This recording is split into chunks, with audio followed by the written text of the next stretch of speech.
Kita jumpa lagi dengan Pak Togap Marpaung, pengawas senior radiasi di Badan Pengawas Tenaga Nuklir. Topik kita kali ini tentang anggaran pengadaan alat deteksi nuklir di Bapeten. Pak Togap ini mempersoalkan pengadaan alat deteksi nuklir ini, bahkan melaporkannya ke Tipikor dan juga ke Presiden Jokowi. Sebenarnya apa sih yang terjadi, Pak Togap? Baik Pak, pertama-tama terima kasih banyak atas kesempatan wawancara yang kedua ini. Ini merupakan tindak lanjut daripada pengaduan terkait Tipikor paket 4 dan 5. Kalau kita berbincang pengadaan barang itu yang disebut alat pemantau radiasi, sebetulnya ada kaitannya juga dengan pengadaan barang paket 1, 2, dan 3.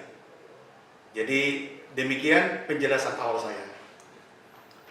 Bagaimana kronologi pengadaan alat deteksi ini? Baik, jadi kronologinya Bapeten ini punya program ya 2015-2019 yang dikenal dengan ICONSEP, Indonesia Center of Excellence on Nuclear Security and Emergency Preparedness. Jadi ini dalam rangka tindakan kedaruratan keadaan nuklir di Indonesia, yang memang itu menjadi tupoksi Badan Pengawas Tenaga Nuklir. Ada satu unit kerja di Bapeten, namanya Direktorat Kesiapsiagaan dan Kedaruratan Nuklir. Nah, kemudian dengan adanya program ini, maka pengadaan barang ada berbagai jenis itu, ya. Di 2013 itu pengadaan.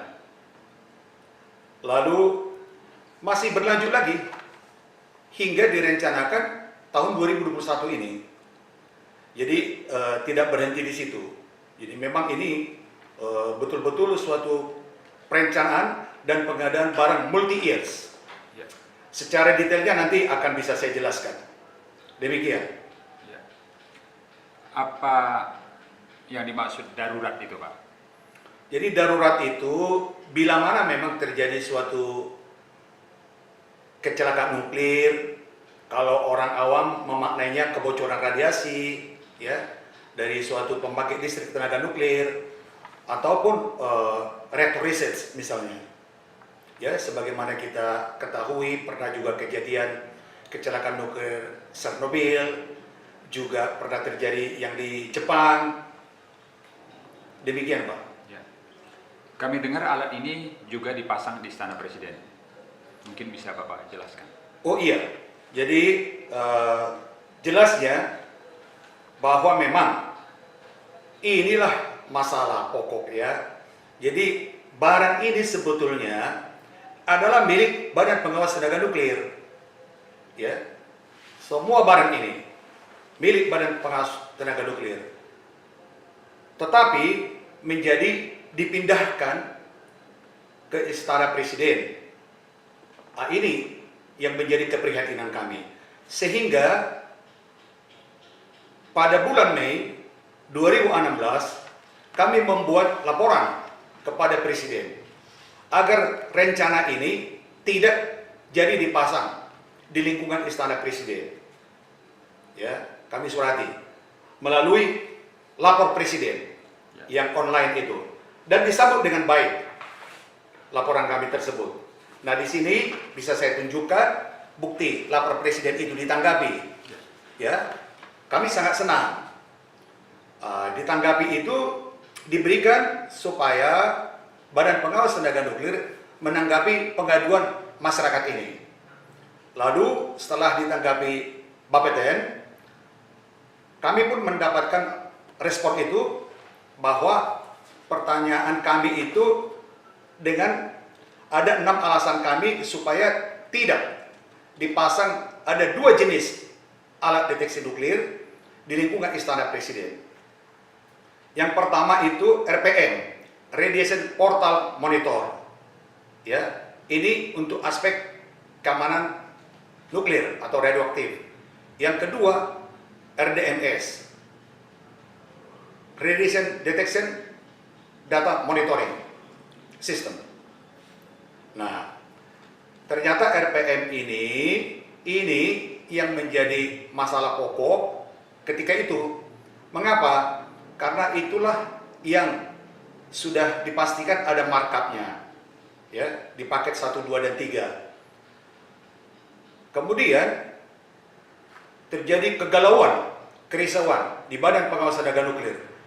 Bagaimana agar barang ini jangan sampai terekspos, ya, karena bukti pembanding kami sudah berikan kepada Baris Krim ketika itu, ya. Lalu terjadilah presentasi di kantor Bapeten. Dipresentasikan di sana bagaimana kalau barang ini RPM itu ada 3 supaya dipindahkan, ya.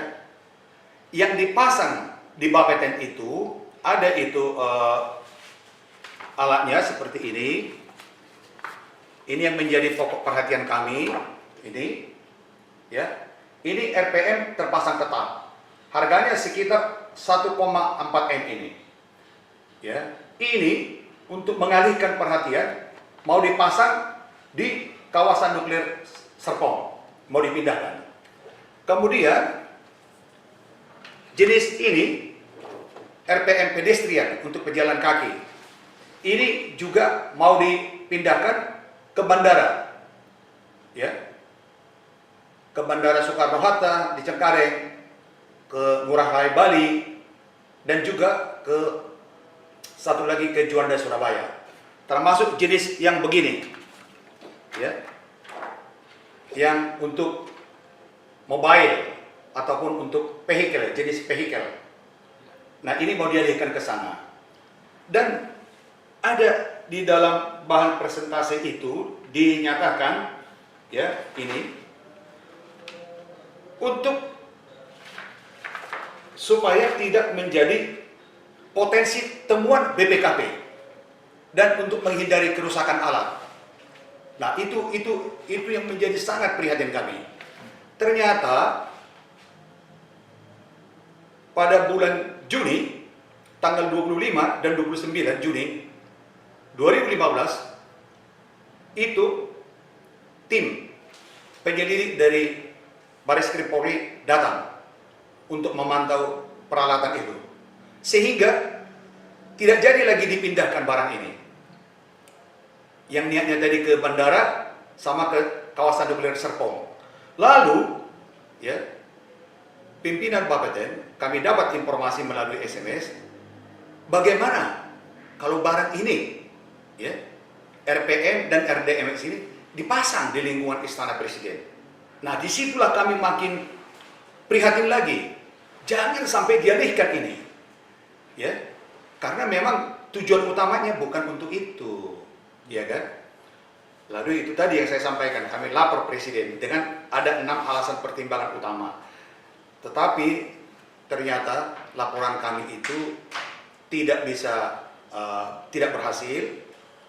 Meskipun sebetulnya pihak Istana Presiden menginginkan ada keterbukaan dengan pihak Bapeten. Pihak Bapeten tadinya menginginkan siapa pengirim berita ini, lapor Presiden ini, anggota masyarakat ini. Karena kami no name, ya.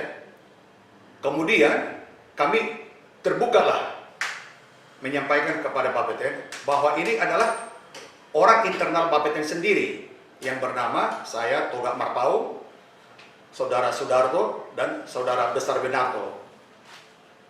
Di salah satu surat Bapeten itu menyampaikan agar si pengirim surat ini silakan datang ke Bapeten, mari kita bicarakan secara lebih jelas lagi. Kami sambut baik dengan syarat kami tentunya kami mintakan harus ada pihak ketiga, ya kan? Yaitu ada pihak akademisi, ada ilmuwan dari Batan misalnya yang paham betul alat itu. Kemudian juga ada media supaya transparan. Ternyata permohonan kami itu tidak disambut Bapeten. Jadilah barang ini dipasang di lingkungan Istana Presiden yang serah terima pada tanggal 4 Agustus 2016 menjadi lebih lama karena menunggu satu unit RDMS yang diadakan pada tahun itu. Kalau RPM kan sudah ada tersedia di Bapeten.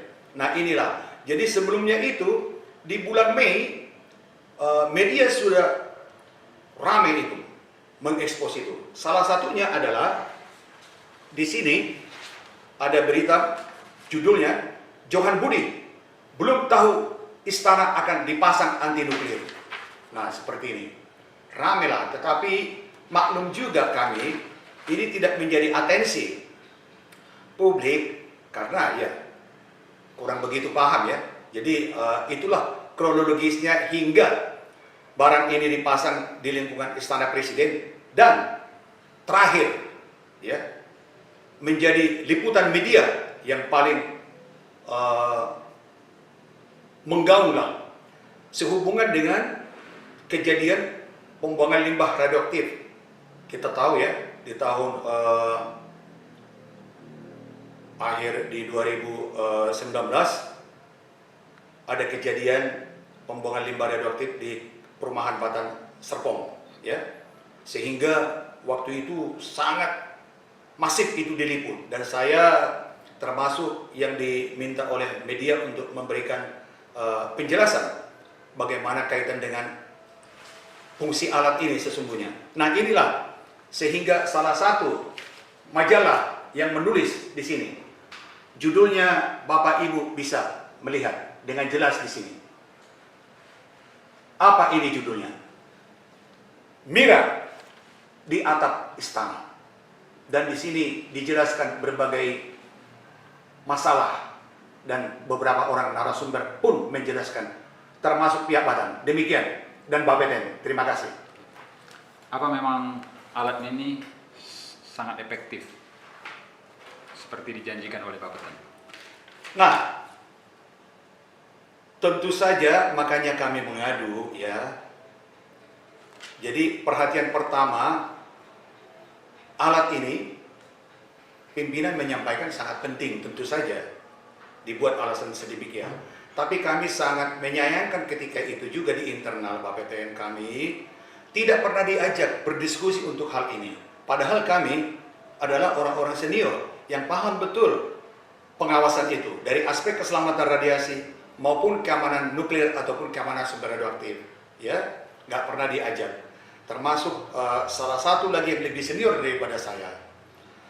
Jawaban kami, makanya kami sampai mengadu kepada yang terhormat Bapak Presiden bahwa barang ini tidak bermanfaat sebagaimana sudah diulas oleh media ya, terutama ya RDMS ini. RDMS ini menurut pakar yang terhormat senior saya Bapak Dr. Susilo Widodo, beliau ini sekarang menjadi peneliti utama di Batan yang tadinya sebagai pejabat eselon 2 ya. Beliau ini lama bertugas di International Atomic Energy Agency seperti label yang saya pakai ini, ada IAEA. Beliau ini adalah bertugas di Divisi Inspeksi Comprehensive Nuclear Test Ban Treaty Organization yang bermarkas di Wiener, Austria. Beliau ini paling paham betul. Jadi pengadaan barang ini ya sebagaimana kita lihat juga itu sudah dinyatakan oleh kepala Bapeten di sini nih. Bisa dilihat 126 alat pantau radiasi ini RDMS. Yang referensinya ada. Ya, ini. Yang pertama 2 November 2017 bahan presentasi Pak Kepala Bapeten yang menyampaikan berapa unit RDMS yang mau dipasang di Indonesia dan berapa unit RPM. Kemudian ada lagi nih bahan presentasi yang menjadi referensi kami di 18-19 Februari 2020. Nah, demikian. Terima kasih.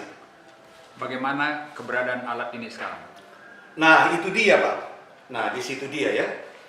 Salah satu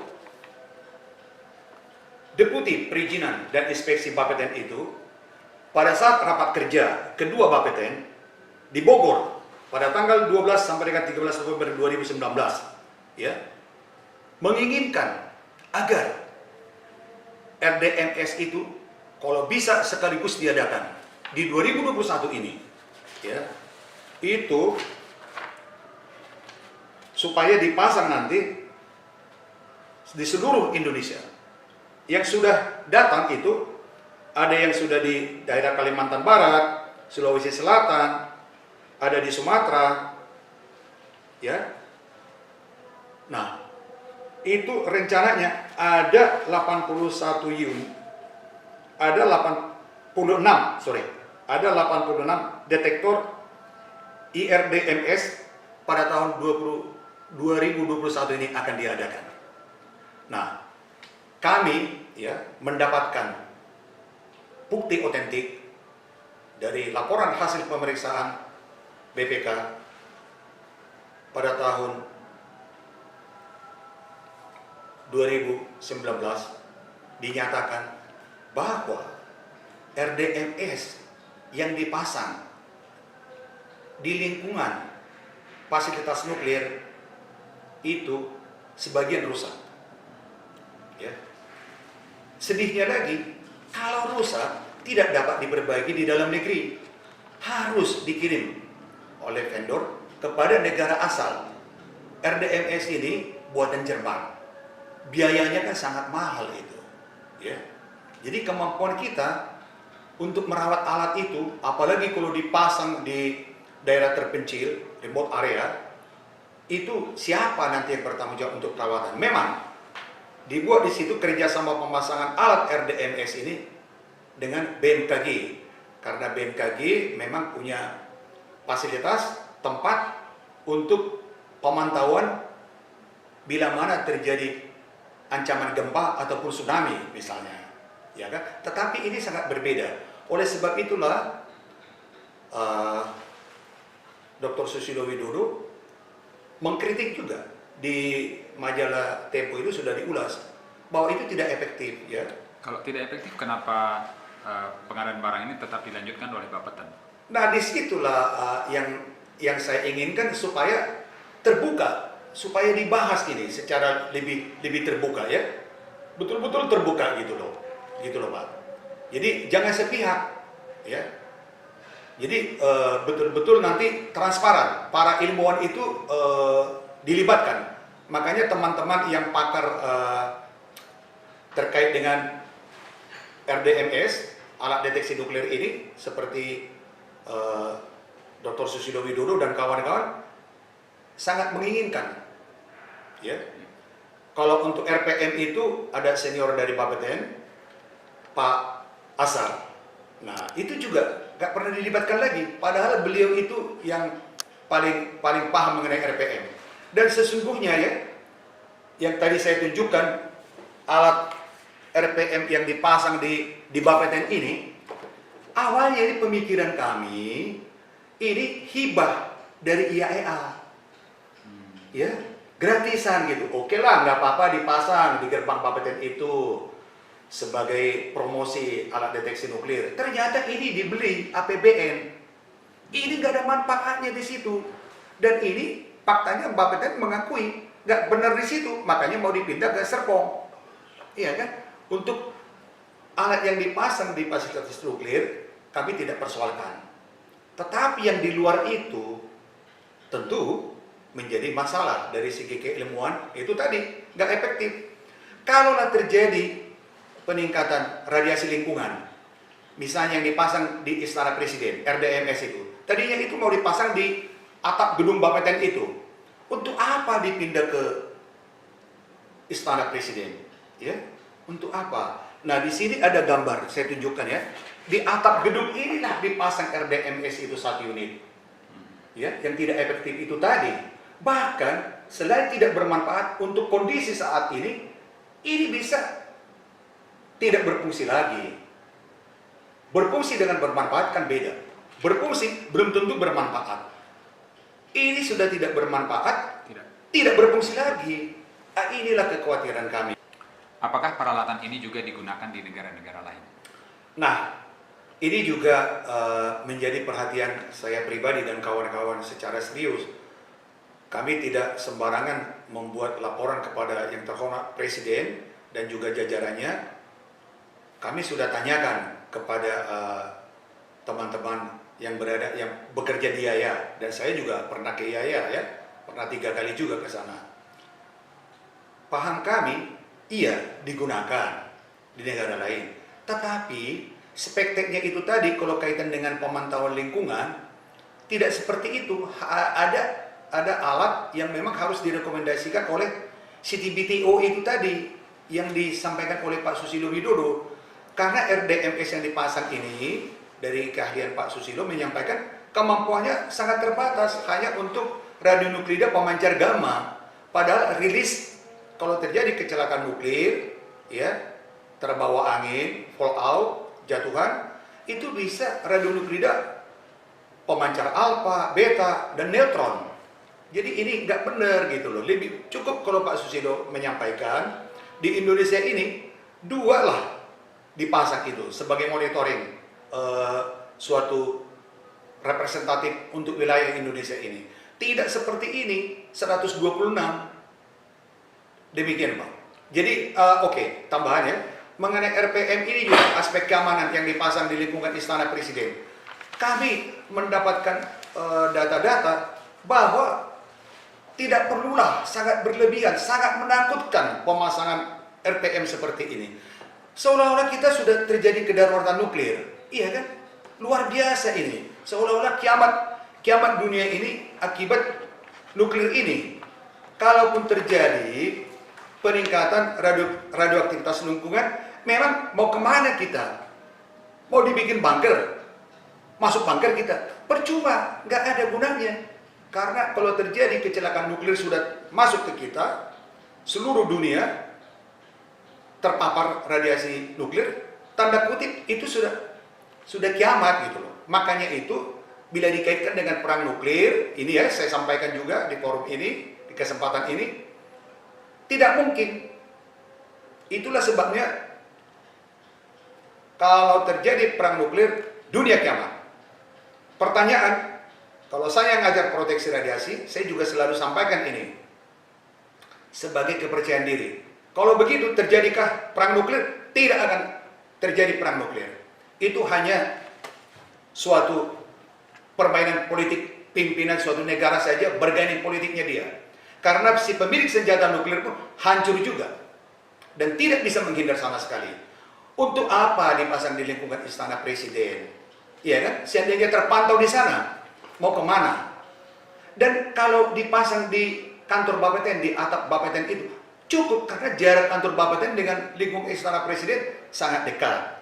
Nah, tetapi kalau pemantauan polusi udara itu sangat penting. Sebagaimana memang kita ketahui bahwa Jakarta juga salah satu kota terpolusi di dunia, iya kan? Yang begitu. Tapi kalau kaitan ke nuklir itu hati-hatilah. Saya bukan anti nuklir. Saya darah daging saya, hidup saya untuk nuklir, mengabdi untuk nuklir, tetapi proporsional saya. Demikian Pak. Ya, kalau memang ada kekeliruan dalam hal ini, siapa yang harus bertanggung jawab? Baik Pak, pertanyaan yang sangat baik ini. Ya tentu saja pimpinan, ya kan, pimpinan Bapeten. Karena yang paling bertanggung jawab ya beliau itu. Ada kepala, ada deputi teknis ini, ada sesama administratifnya. Tentu operasionalnya itu jajaran di eselon 2. Ya beliau itu. Nah itulah, jadi ini terbaca ya, pihak istana itu di Seknek itu nggak salah sama sekali. Tapi karena bisa diyakinkan oleh para pengawas radiasi ini, sehingga tertarik, oh ini penting gitu. Nah di situ jadi sayangnya ya, pihak kami ini tidak pernah diberi kesempatan untuk menyampaikan. Selalu diblok oleh kekuasaan. Inilah yang juga saya inginkan kepada yang terhormat Bapak Presiden. Agar yang seperti ini jangan lagi terjadi di Republik yang tercinta ini. Harus betul-betul transparan. Ya, demi bangsa, membangun kita bangsa ini. Jangan ada penyelewengan keilmuan. Ini saya arahnya jadi ke sana, ya. Kalau memang saya keliru, boleh dibetulkan, boleh kita berdebat, karena ini ilmu, ya, ilmu. Ini yang saya betul-betul concern, perhatian, prihatin sekaligus. Demikian, Pak. Pertanyaan terakhir, Pak Togap. Kami khawatir apa yang Bapak sampaikan ini dianggap tidak benar atau fitnah. Bagaimana Bapak meyakinkan ini? Baiklah, Pak. Pertanyaan terakhir ini, Pak, ya. Sekaligus saya juga menutupnya.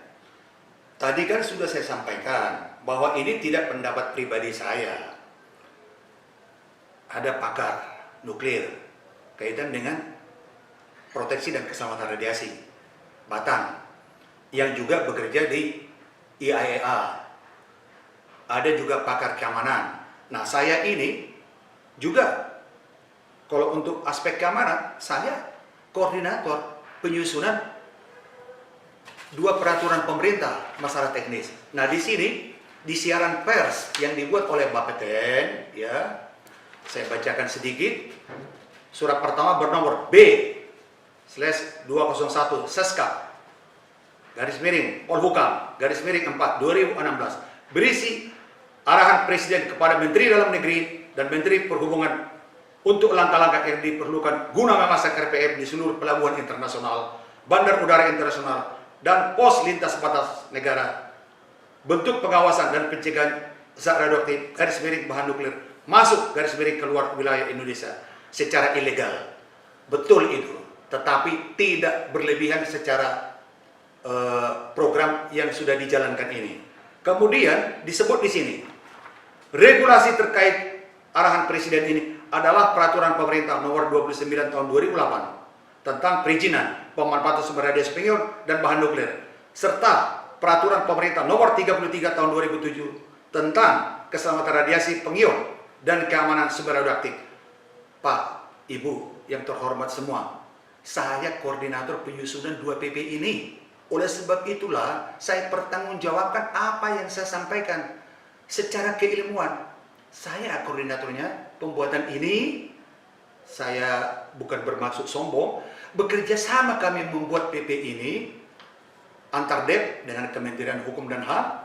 Bahkan kami dikawal oleh Seskap. Ya, ada Ibu Lydia yang sekarang eselon 1 di Seknek. Ada dulu Pak Sabta, beliau dulu Deputi Perundang-undangan. Ada juga teman lagi Bu Arin yang tadinya di Bapeten pindah ke Seknek. Sekarang beliau saya dengar sudah menjadi eselon 2 di salah satu kementerian.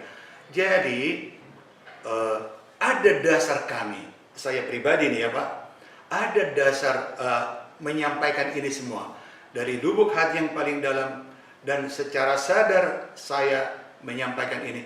Bila memang ada risikonya, konsekuensi hukumnya, saya tentu bertanggung jawab. Saya tidak lari, karena ini saya sudah buktikan sebagai whistleblower, pelapor ini. Ini bagian dari awal. Tetapi itulah apa daya.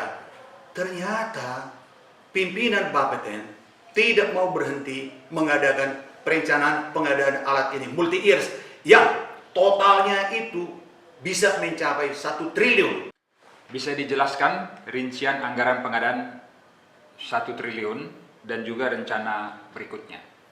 Baik Pak, ini pertanyaan pokok memang di sini. Jadi di awal wawancara Bapak kan sudah menjelaskan bahwa ada 3 jenis alat deteksi nuklir dan ratusan unit.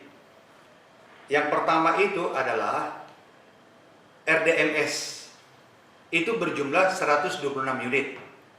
Harga tiap unitnya itu bervariasi. Paling murah 400 juta, ya, dan 800 juta. Akhir-akhir ini harga itu bisa naik, bisa menjadi 1 M, dan lebih banyak lagi yang model yang speknya lebih tinggi. Kalau kita hitung 126 unit kali 800 juta, udah berapa ratus M, ya kan? Sekitar 300 M bisa jadi, ya kan? Perkiraan. Lalu RPM itu kalau dibuat di dalam negeri sudah memang dimulai 1 unit prototipenya. yang dipasang di Serpong, kawasan nuklir, menghabiskan anggaran sekitar 4M. Untuk itu, belum lagi honor segala macam, rapat ini segala macam. 4M kali 140 unit, sekitar 560M, ditotalkanlah 600M. Kali tadi, ditambah tadi RDMS, RPM, sudah sekitar 900M. Surveimeter ini yang membuat kami sangat terkaget-kaget. Ide ini, bahwa nanti menteri, gubernur, kepala lembaga, dan lain-lain bisa jadi sampai ke DPR, DPRD, ini bisa ribuan. Harga satu unit itu, surveimeter, itu bisa sekitar 40 juta.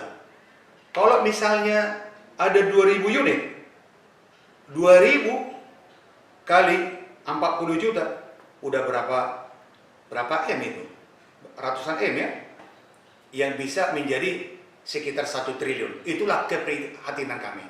Oleh sebab itulah, saya sangat berharap, ya, di penghujung pernyataan saya ini, kepada yang terhormat Bapak Presiden, dan saya sudah mengadukan ini kepada Bapak Menristek, dan juga selaku Kepala BRIN yang terhormat Bapak Profesor Dr. Bambang Brojonegoro, sudah saya adukan kepada beliau.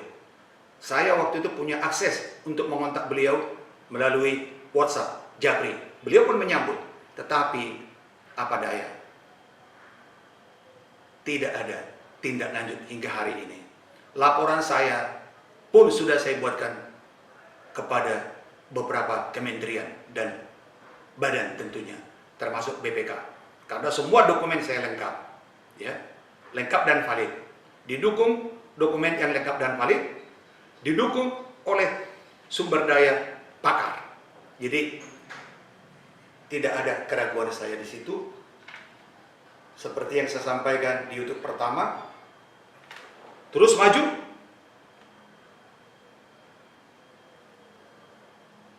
untuk membela kebenaran. Itu Pak. Terima kasih banyak. Demikian salam hormat saya.